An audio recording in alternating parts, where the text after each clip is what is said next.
They lurk within the shadows, stalking their next victims, fueled by sadistic compulsion to kill. They hold no regard for human life, and their insatiable urge to murder never wanes. They are serial killers who have terrorized mankind for ages, and their numbers continue to grow. Statistically, they are responsible for 3,500 to 5,000 murders per year. However, despite the gruesome nature of a serial killer's activities, there has long been a thriving morbid fascination with this breed of killer by societies. Why do they kill, and what drives them? The unanswered questions of a serial killer's criminal motives and psychology will be explored, and the answers may shock you.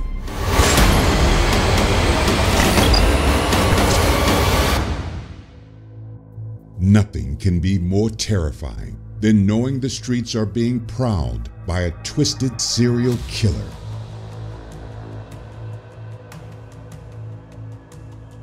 To be a female of certain age and profession on the streets of 19th century London with the knowledge that one of your clients could be Jack the Ripper himself.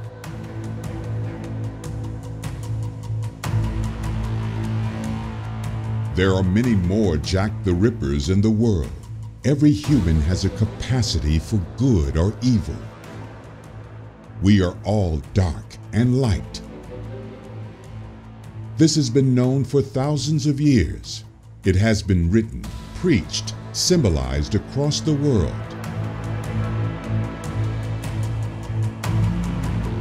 Just as there are those in history who stood out for their compassion and good works, there are also those who have become infamous for their propensity to evil.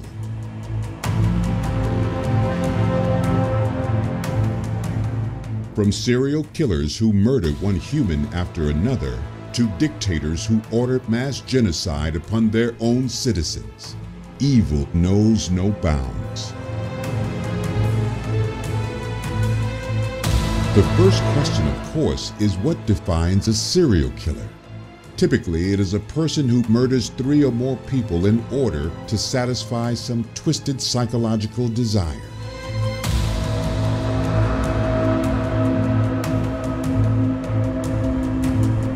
These murders can be over the course of a few months or years. Most authorities simply state that the motive for a serial killer is psychological gratification, and most appear to involve some form of sexual contact.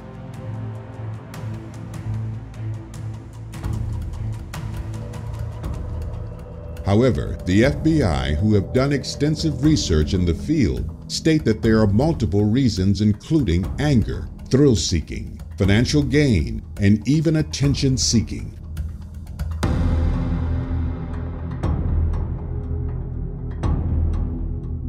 All of these reasons have causes, as we shall discover.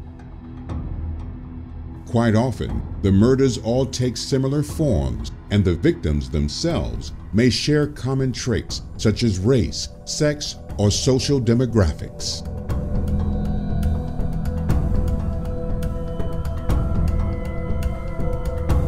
Unfortunately, our perceptions about serial killers is the result of Hollywood productions, which only lends more confusion to the true dynamics of serial murder.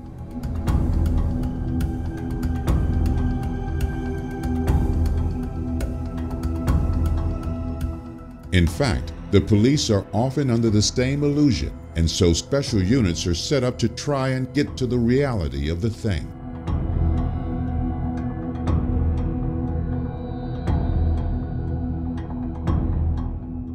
Professionals involved in serial murder cases, such as investigators, prosecutors, and pathologists, often have limited exposure to serial murder.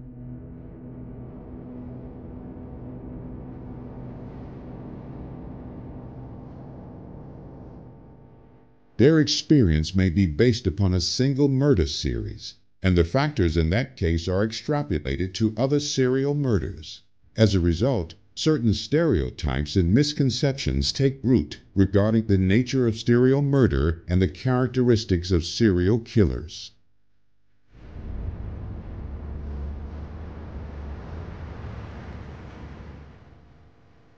TV speculations, or what professionals call talking heads, spout off theories which are often unsubstantiated, but still influence society.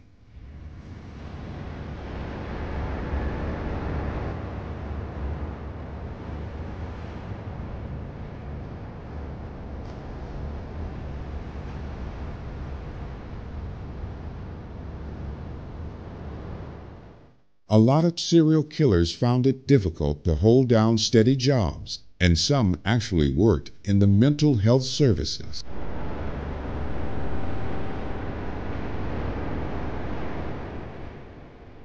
In the world of books and movies, serial killers are often depicted as being highly intelligent, yet the facts reveal they generally have a very average IQ.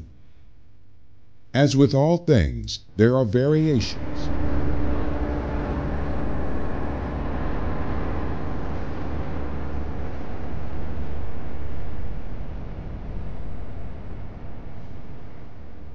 Criminologist Jose Sanchez reported that the young criminal you see today is more detached from his victim, more ready to hurt or kill. The lack of empathy for their victims among young criminals is just one symptom of a problem that afflicts the whole society.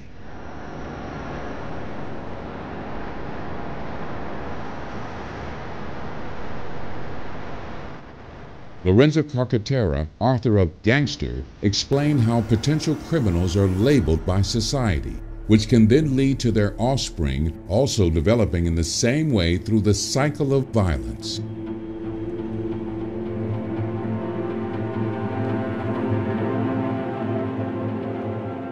In the past 100 years in America alone, there have been at least 3,000 serial killers identified. Between them, they have killed at least 10,000 people. 32% murdered for thrill, lust, or power. 30% to gain financial reward. 18% did so in anger. Over 6% murdered to grow their criminal empire, and less than 1% because a religious cult told them to. As we can clearly see in these figures, there is no one reason for all serial killings, no one cause, no one psychological truth behind it all. There is also no one method of murder. 40% use guns, 6% use poison, and 2% used an axe. No one demographical group is predisposed to become serial killers. 52% are white, 40% black, and nearly 7% Hispanic. Men, however, are much more likely to kill than women by a ratio of 10 to 1. There can be many reasons for this 10 to 1 ratio, such as peer pressure, but it is a startling figure. No one knows how many serial killers there are walking our streets. In fact, there are nearly 250,000 unsolved murders in the United States alone, unaccounted for since the 1980s. Every major city in the world has multiple serial killers who have remained uncaught and who strike at any moment. And everyday social and family abuses are creating more and more. It is a world of humanity gone mad, and it affects us. Modern society, for the most part, has lost all sense of community. Vast sprawling cities of concrete are full of humans racing along, competing, destroying, polluting, loving, and hating, and all of them ignore each other. There are more divorces, more mother-child separations, more abuse, more drugs, more violence. We are breeding hate, not tolerance. Our media is full of violence, from war movies and horror films to sick and twisted images strewn across the internet. The influence upon the mind of susceptible abused minds is immense and getting worse. Our time, efforts, minds, and even bodies are ravaged by other humans trying to stay one step ahead of the human race. As we go, we use up the resources of the world and throw stinking pollution and plastic back at our own Mother Earth. In this enforced separation from our Mother Earth, we begin to feel alone. This loneliness leads to all manner of psychological problems, not least of which is guilt for doing what we do, and yet we carry on doing it. The modern world we have created through our own stupidity is a fertile breeding ground for creating serial killers. As if it, like viruses, were a natural answer to tip the balance of the human population back towards something more sustainable. This world is now impersonal, and yet not so long ago we lived in small, tight-knit communities. We traveled rarely, if at all, and would have come in contact with less than 100 people in our entire lives. Today, we live in a world of 7 billion humans who try to avoid each other because we are all on overload. This new life humanity has created gives us consistent impersonal interactions and anonymity. Ideal ground for serial killers. Many serial killers are motivated by fame, or at the very least, attention. In our world, we have mass and social media, within which we can find fame and also remain anonymous. Their pool of victims grow by the day. Homeless people, hitchhikers, prostitutes, illegal immigrants, and more are prime pickings for the killer.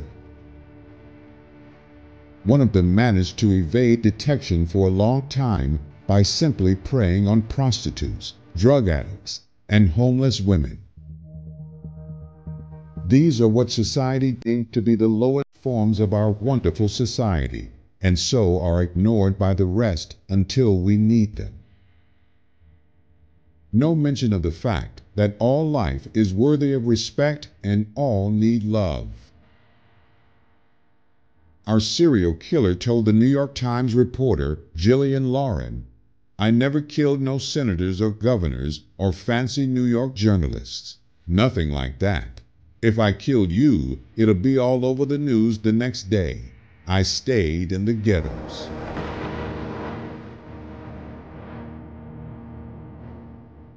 Motives of serial killers are not always what they seem, and they are certainly not the same as those of a drive-by shooting or angry domestic outburst.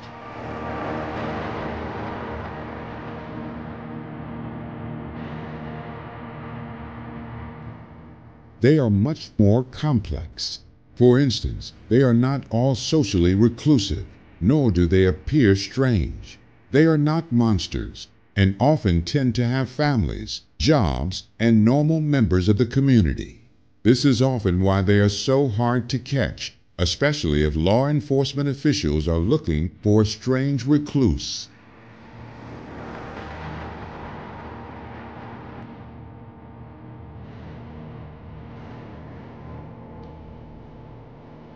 It is often stated that serial killers travel vast distances to commit and hide their crimes. This is not true. In fact, most serial killers carry out their crimes in a defined geographical area.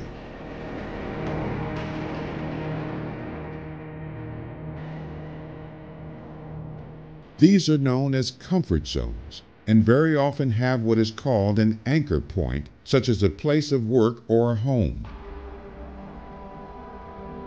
Sometimes they will expand beyond these boundaries as their competence grows. The exceptions to this are people who travel, such as businessmen or homeless people.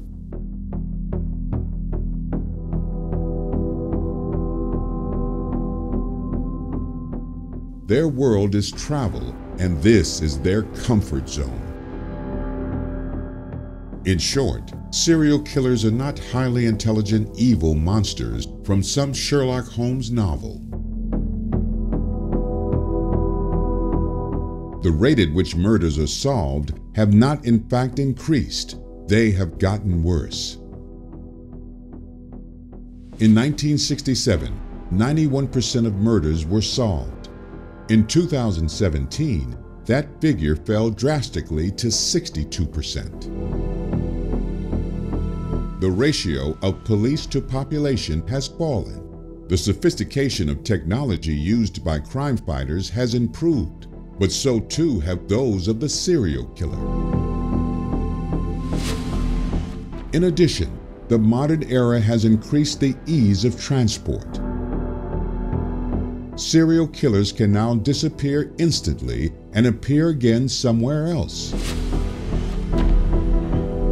At a symposium on serial homicide in 2005, the FBI and other experts in criminology and forensic psychology had an in-depth discussion about the motivations of serial killers. The attendees made a number of observations and recommendations for serial homicide investigations that are related to the motivations of the killer. The motive can be very difficult to determine in a serial murder investigation. A serial murderer can have multiple motives for committing his or her crimes. A serial killer's motives can evolve both within a single murder and throughout the series of murders. The classification of motivations should be limited to observable behavior and conditions at the scenes of the murders. Even if a motive can be identified, it may not be helpful in identifying a serial murderer. Utilizing investigative resources to discern the motive instead of identifying the offender can derail or bog down an investigation. Investigators should not necessarily equate a serial murderer's motivations with the level of injury. Regardless of the specific motives, most serial committers commit their crimes because they want to. The exception to this would be those few serial killers suffering from a severe mental illness for whom no coherent motive exists. The attendees came up with a kind of classification of serial killers. The motives were the driving force for this. These were anger and hostility, criminal enterprise, financial gain, ideology, such as occult power and thrill, sexually based motivation, and the more rare psychosis, whereby the offender is suffering from severe mental illness. In the end, whatever the motive is, serial killers do it because they want to. The murder itself also usually follows a pattern. Serial killers will often use the same method to kill each of their victims. The three most common are shooting, stabbing, and strangulation. After each murder, they use a similar method to dispose of the bodies. Unlike spree killers, serial killers tend to have a cooling-off period between kills. The people they kill become just objects in their mind. And because of this, they are more likely to engage in fetishisms and necrophilia. Because they often struggle to associate with other humans, they see them as possessions. Killing them makes the victim theirs. Many serial killers take souvenirs to help them remember their crimes. They do this to enable them to relive their murders in their heads over and over again. They derive great satisfaction from killing. So it makes sense that they would want to create those feelings as normal people would do with holiday photos, for example. Serial killers have a difficult time dealing with uncertainty, and they lack the proper coping mechanisms to deal with life's ups and downs. But when they kill, they feel in complete control of the situation. Often the early murders are not well carried out, and because they get away with what they have done, their confidence builds. They feel even more empowered, as if this justifies their acts.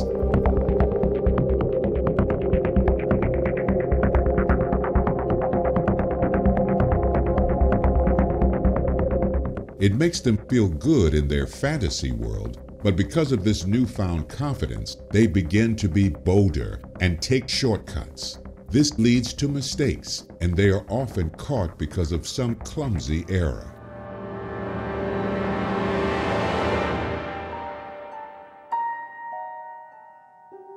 Of course, once they are caught, we, like law enforcement officers, ask why. What made this person kill? Is there an inbuilt genetic lock inside awaiting the turning of a key? Or are these people the result of their life experiences? They are seemingly ordinary citizens on the surface with deep psychological errors inside, caused by something in their upbringing and environment.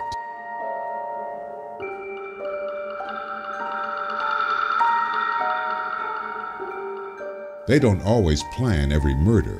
Something makes them start, and then they learn as they move forward to a point where planning does take a role. They have to learn to select a target and how to approach them. Then they have to control the victim and find ways of disposing the body after the evil deed is done. All of this can seem complex, but it is developed over time. Serial killers, it seems, may exhibit varying degrees of mental illness, which may contribute to their homicidal behavior.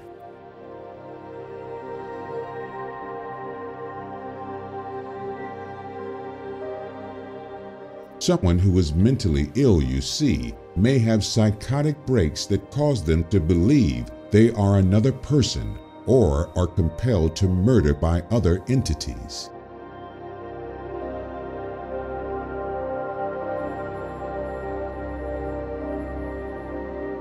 These are the methods used by our brain's psyche to trick us into doing things physically that we would not normally do.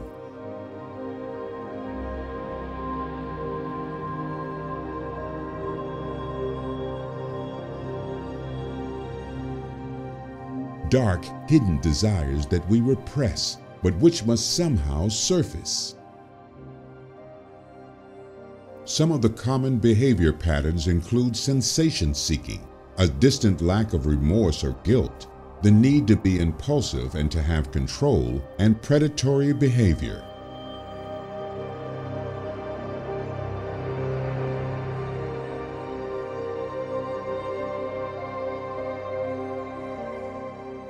They often appear charismatic and charming.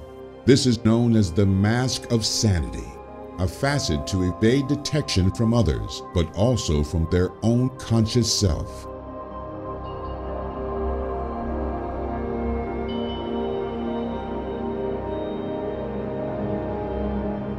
More often than not, serial killers have been abused sexually, physically, and mentally by family members. They are also more likely to engage in fetishism, necrophilia, sadism, and pyromania.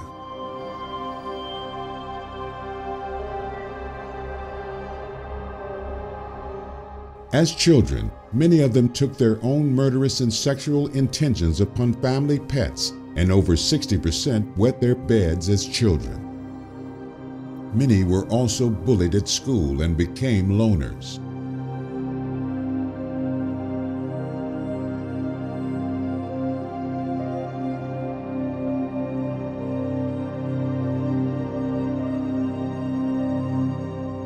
In fact, a great many serial killers have faced problems in their childhood. A thing called the Hickey's Trauma Control Model explains how early childhood trauma can cause deviant behavior in adulthood.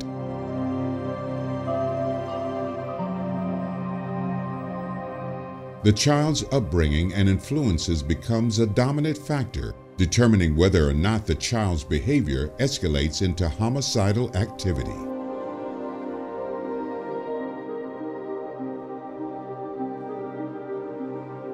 Lack of family can be even worse because it is via the family that the child learns to identify him or herself. The serial killer is no different from any other individual who is instigated to seek approval from parents, sexual partners, or others. This need for approval is what influences children to attempt to develop social relationships with their family and peers.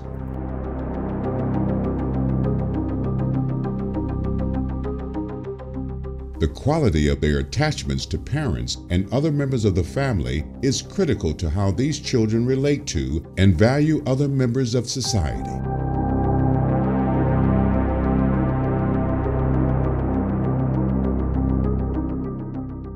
In 1990, a study on incarcerated serial killers concluded that the most influential factor contributing to their homicidal activity was upbringing. Almost all the serial killers in the study had experienced some sort of environmental problems during their childhood, such as a broken home caused by divorce or a lack of parental figure to discipline the child.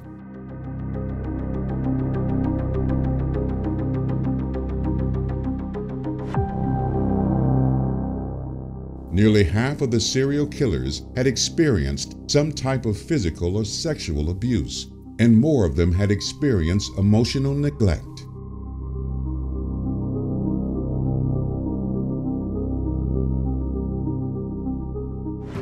Neglect leads to low self-esteem, and a fantasy world develops in which they are in control. This leads to the inability to attach, which can further lead to homicidal behavior.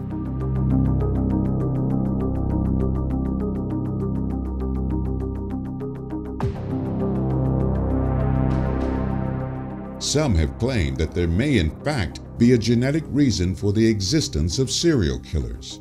Two particular serial killers, Bobby Joe Long and Richard Speck, have been used as evidence. Long had an extra X chromosome, while Speck was erroneously reported to have an extra Y chromosome. In fact, when further studies were conducted, there was no issue at all. All research done thus far has revealed no genetic reason for any kind of criminal behavior, and therefore it must be the result of upbringing and environment.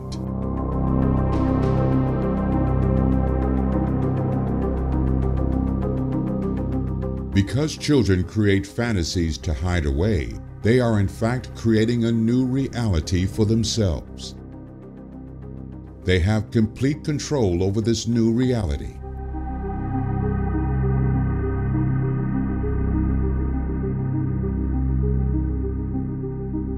They become their own guide on the journey, and often their inner hatred towards a particular abuser comes out in hatred for all those with similarities in race, age, and sex.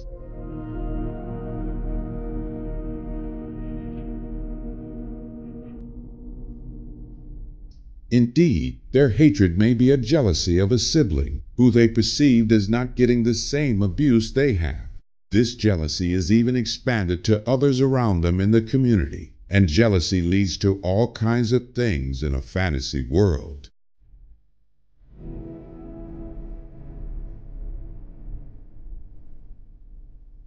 The child becomes sociopathic because the normal development of the concepts of right and wrong and empathy towards others is retarded. The child's emotional and social development occurs within his or her own fantasies.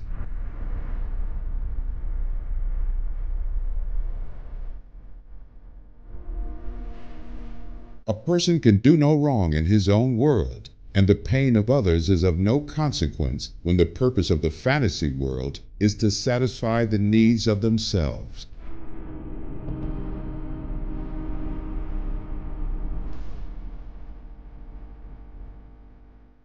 The line between fantasy and reality are lost, and fantasies turn to dominance, control, sexual conquest, and violence, eventually leading to murder.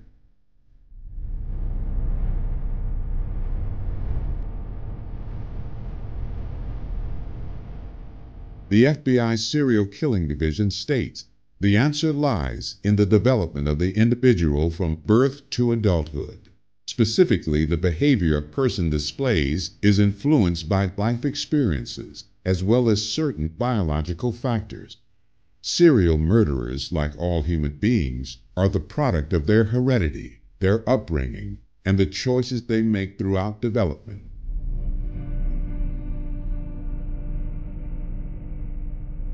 Causality can be defined as a complex process based on biological, social, and environmental factors. In addition to these factors, individuals have the ability to choose to engage in certain behaviors. The collective outcome of all of these influences separates individual behavior from generic human behavior. Since it is not possible to identify all of the factors that influence normal human behavior, it similarly is not possible to identify all of the factors that influence an individual to become a serial murderer.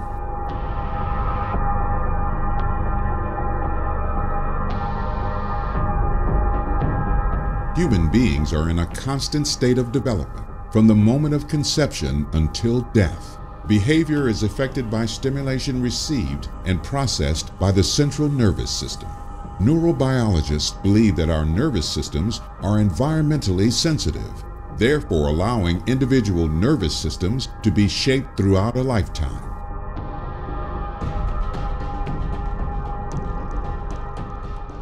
The development of social coping mechanisms begins early in life and continues to progress as children learn to interact, negotiate, and compromise with their peers.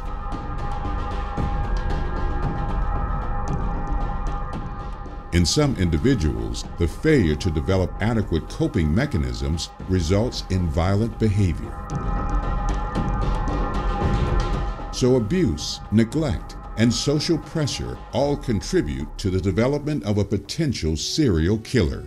Add into this drug abuse, and here is an increased chance of violence. A study of serial killers by the FBI revealed that 70% of them experience problems related to substance abuse. Now, to be clear, there are very few serial killers who are full-blown addicts, but most of them have had problems connected to substance abuse. The problems usually start in their childhood and include poverty and abuse.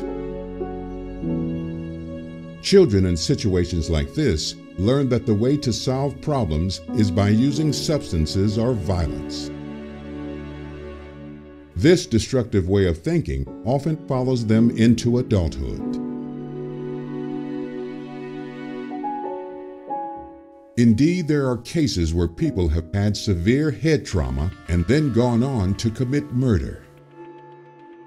Peace, love, and compassion, it seems, walks a fine line between hate and aggression.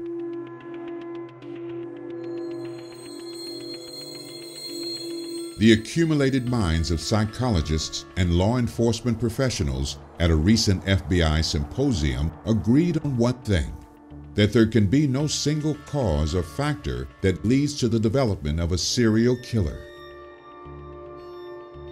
Instead, there are a multitude of factors that contribute to their development. The most significant factor is the serial killer's personal decision in choosing to pursue their crimes.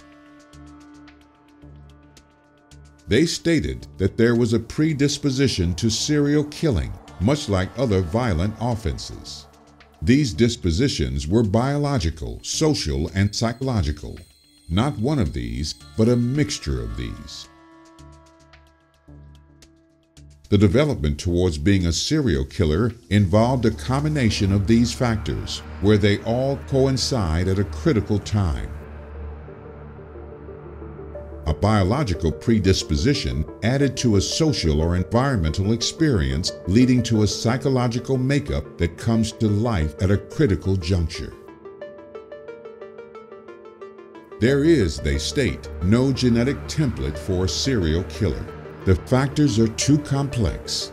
Neither is there a specific demographic. Age, sex, race, and religion may have some psychological element, but not a cause in and of itself. they did find that sexually motivated serial killers found violence erotic. It was a form of sexual gratification, and the root of this can often be found in childhood abuse.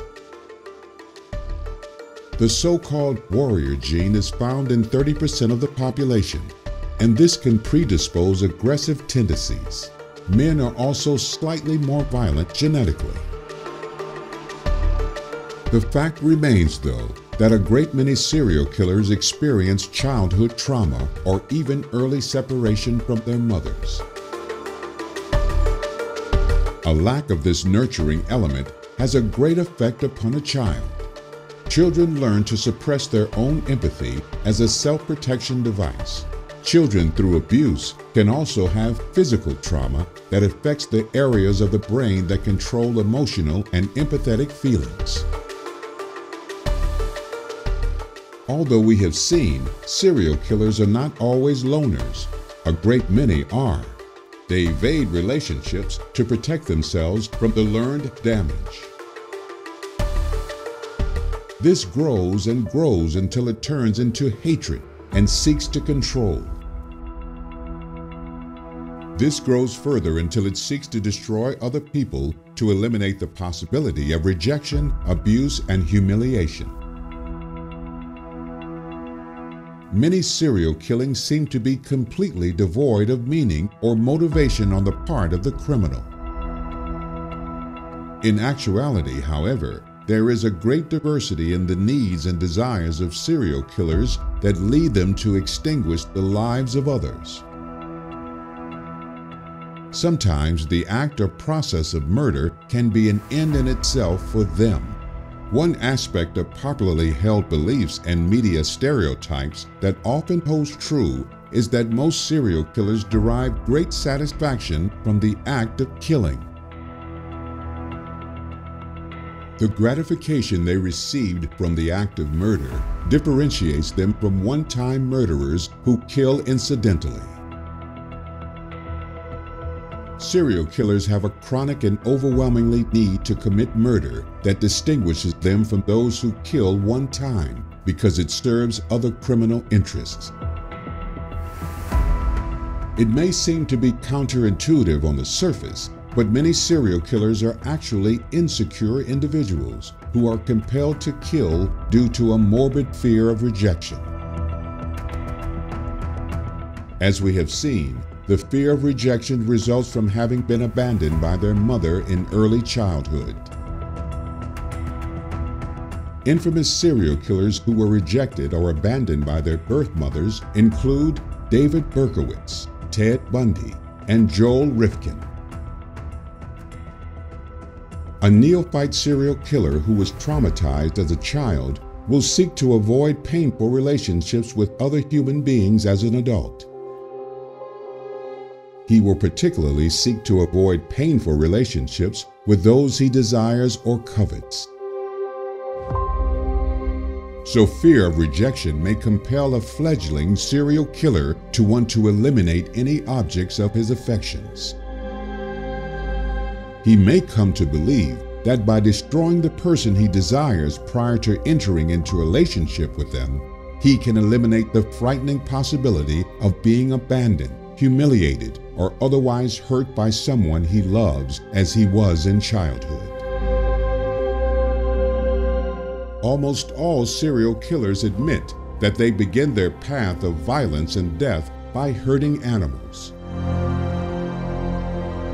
For an emerging killer, small animals are good practice because they are trusting and defenseless. They feel pleasure and elation when acting out violently, and they kill animals as a way to perfect their techniques before moving on to human victims. It is one of the first manifestations of an abused child, and it develops quickly unless attended to. If most of us had to kill a chicken for our supper, we'd end up vegetarians. But serial killers are distanced. They lack the empathy because they often did not receive it. Serial killers become desensitized to emotions. Because they have most likely not received love, they have protected themselves in this way. And yet they crave love and connection. Their whole persona becomes a bizarre, overblown, bastardized, and fantasy-driven mess, and all because somebody at some early stage in their development didn't treat them well. And because they see others as objects to use or their own self-gratification, they learn quickly how to manipulate people. And we must not forget that it's not only the serial killers who are like this. We are theoretically an evolved and highly advanced species which suppresses the reality of the human condition. We put on blindfolds to the darkness within. A darkness that dwells within us all. A primal aspect of ourselves, one that is eons old and partly responsible for the survival of the human species. And these stories go on and on. So many of them psychologically changed by those very people an innocent child should trust. Loveless households are common with killers. This is why people are suffering, because the modern world of man is unnatural and getting more so by the day. People wear the mask they are pressured to wear. They appear happy and try desperately to keep up with the Joneses, with the car, the kitchen remodel, the fashion, and more. And yet deep inside, something is missing. They feel empty, devoid of emotion, and riddled with copious kinds of fear. Pressure builds and eventually bursts forth as the child they create, the serial killer. Innocent children being parented by sick, fearful, drugged, and unprepared people. The child may grow to appear completely normal, but deep down in the psychological recesses, a trigger is pulled and bang, someone dies. Through anxiety or panic, they attack. Their only way out is to extinguish a life, because their own has somehow been extinguished along the way. Someone who should have loved and guided them did quite the opposite, and darkness will always emerge somewhere in the future. This is not a single mind gone mad. This is not the result of genetic error. This is the result of mind manipulation, just as Adolf Hitler would go on to manipulate the Nazis to mass genocide.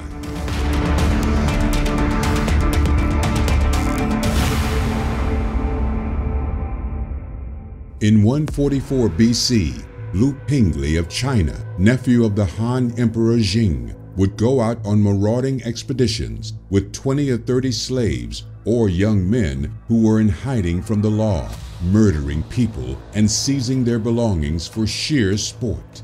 It was not until the 29th year of his reign that the son of one of these victims finally sent a report to the emperor, and it was soon discovered that he had murdered at least 100 people.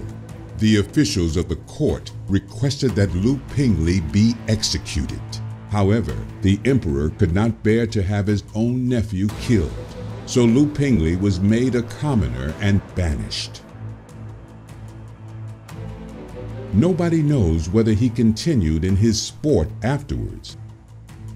These murders were not carried out for sheer sport at all.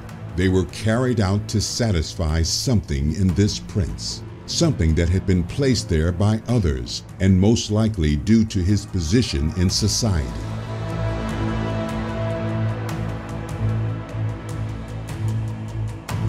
In the 15th century, Gilles de Rais, a friend of Joan of Arc, sexually assaulted and murdered peasant children.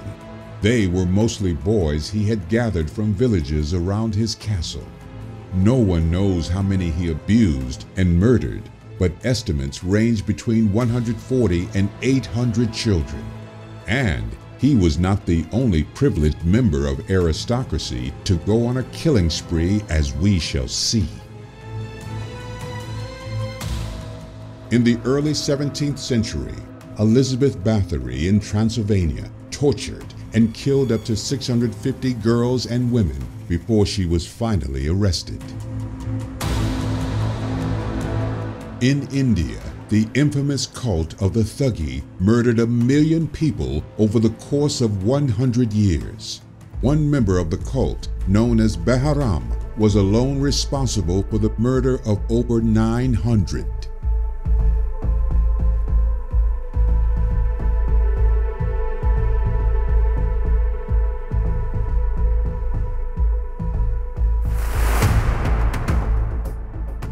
Of course, the most well-known serial killer is the man who would take on legendary status in 19th century London, Jack the Ripper.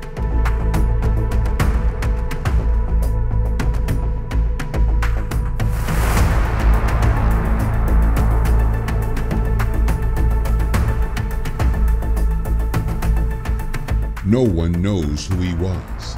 There are suspicions that he may have been royalty or even a member of the police force. Some say there were many Rippers at large. We will probably never know, but he was the subject of a massive manhunt and investigation by the Metropolitan Police, during which many modern criminal investigation techniques were pioneered.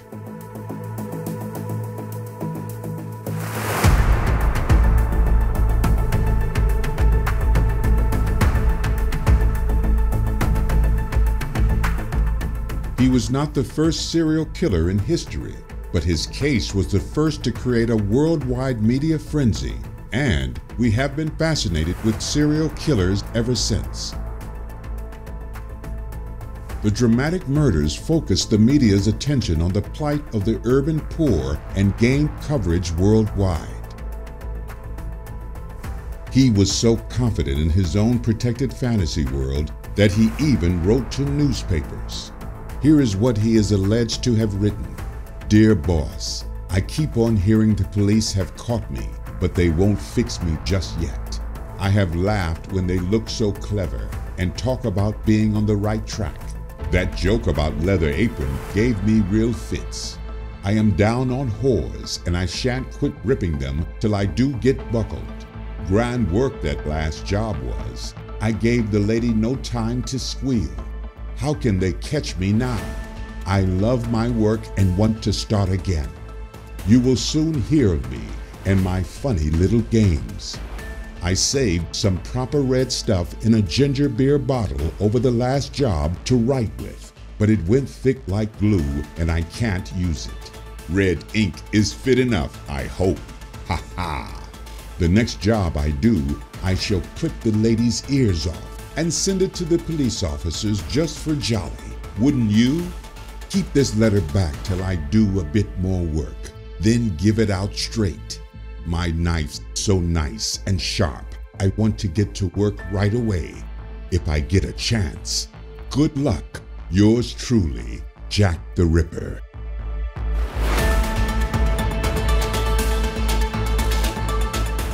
In the USA, H.H. Holmes was responsible for the death of at least 9 victims in the early 1890s.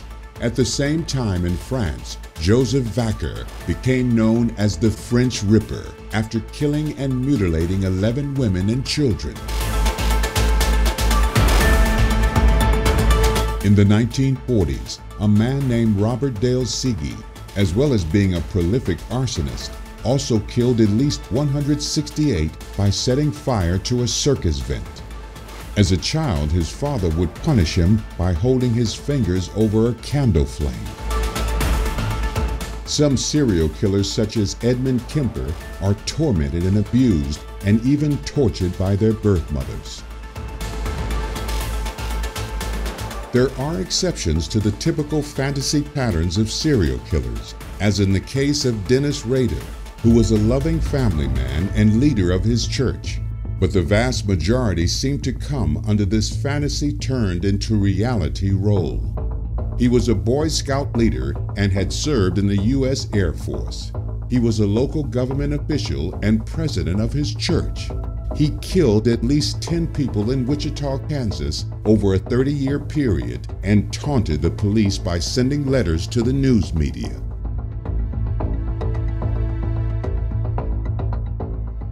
Gerald Stano needed to have control of his and other lives, and so he killed at least 22 women. He said it was like stepping on a cockroach and that he got sexual pleasure from strangling them with his bare hands. By doing so, he owned them. They could no longer reject and humiliate him. In the 1970s, Jeffrey Dahmer killed, dismembered, and partially ate 17 boys and men. Why? He stated, "Not because I hated them, but to keep them with me."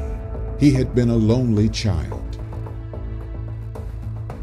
Jeffrey Dahmer suffered childhood neglect and emotional abuse compounded by a sexual assault by a neighbor. Dahmer's mother was a germaphobe and avoided touching or holding Dahmer as an infant, and even wouldn't allow other family members to touch him. These components led him to an early obsession with death, torture, and alcoholism. As a teen, Dahmer bleached dead animal bones and even nailed a severed dog's head to a tree. He would often search for fresh roadkill to add to his carcass collection.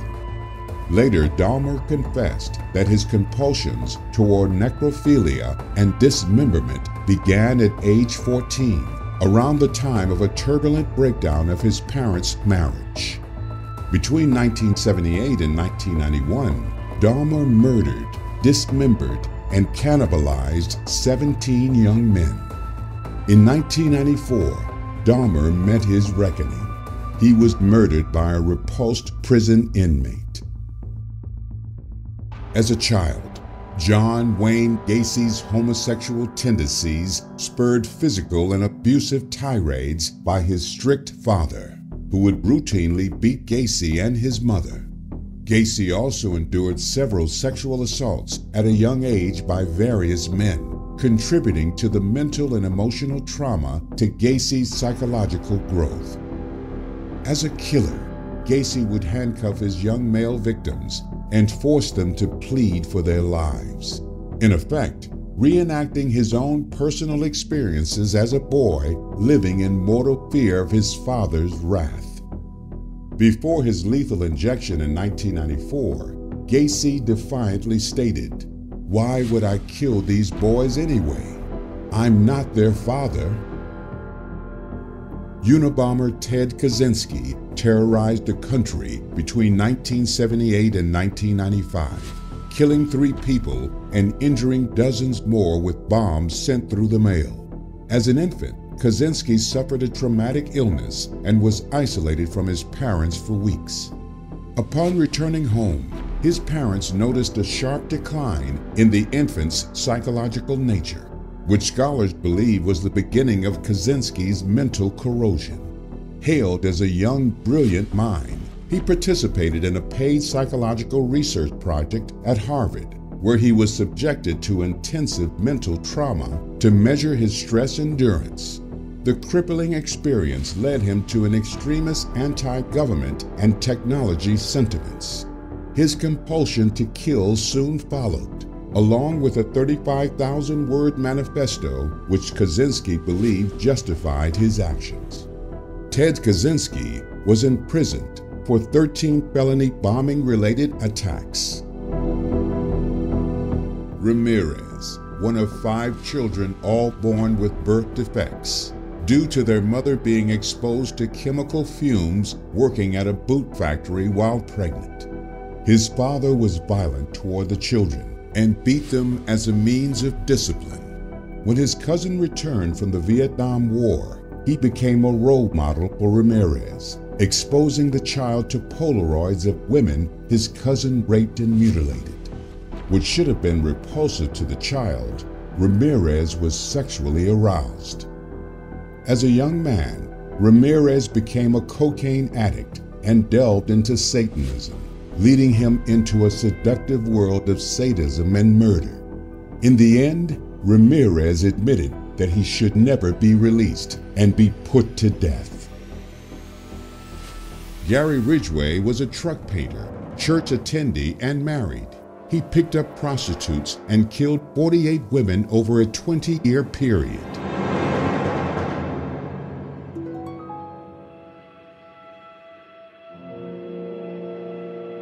In the 1990s, Robert Yates killed 17 prostitutes in the Spokane, Washington area.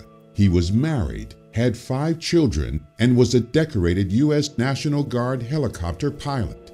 He was eventually arrested and pleaded guilty to 13 murders.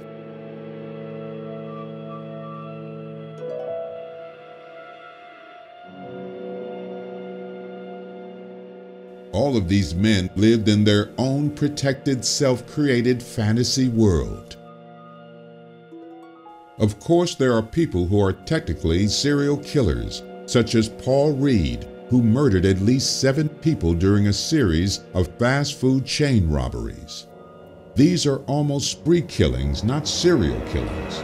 The motivation here was not because of some fantasy world creation, but to kill witnesses to his crime. Amazingly, Vlado Tenesky, a crime reporter, was a respected journalist who was only caught after a series of articles he wrote gave away clues that he had murdered people.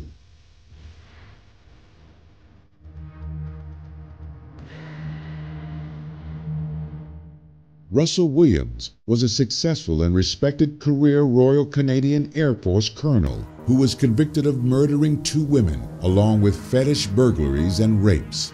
As the old saying goes, you never can tell, or can you? In Toronto, there's an area known as the Gay Village, where many immigrants from Southern Asia and the Middle East went to because of the fear their own families would abuse them for being homosexual. Serial killer Bruce McArthur chose this very spot for its anonymity and killed 8 men. We are a species that has distanced itself from its true nature.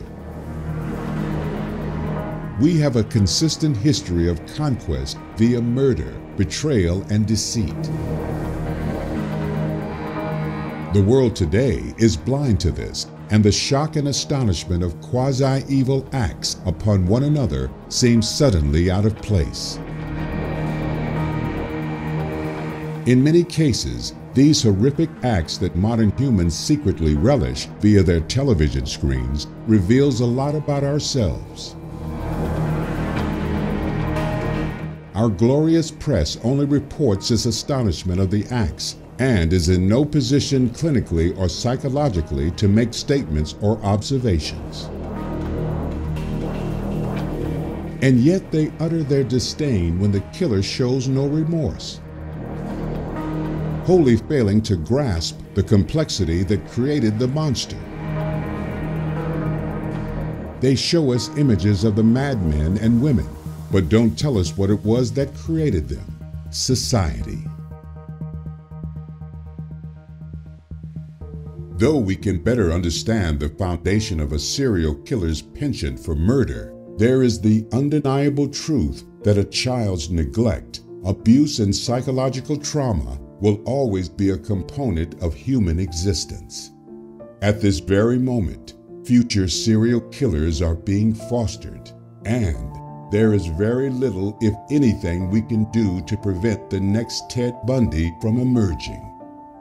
This unholy breed of killer will always be among us.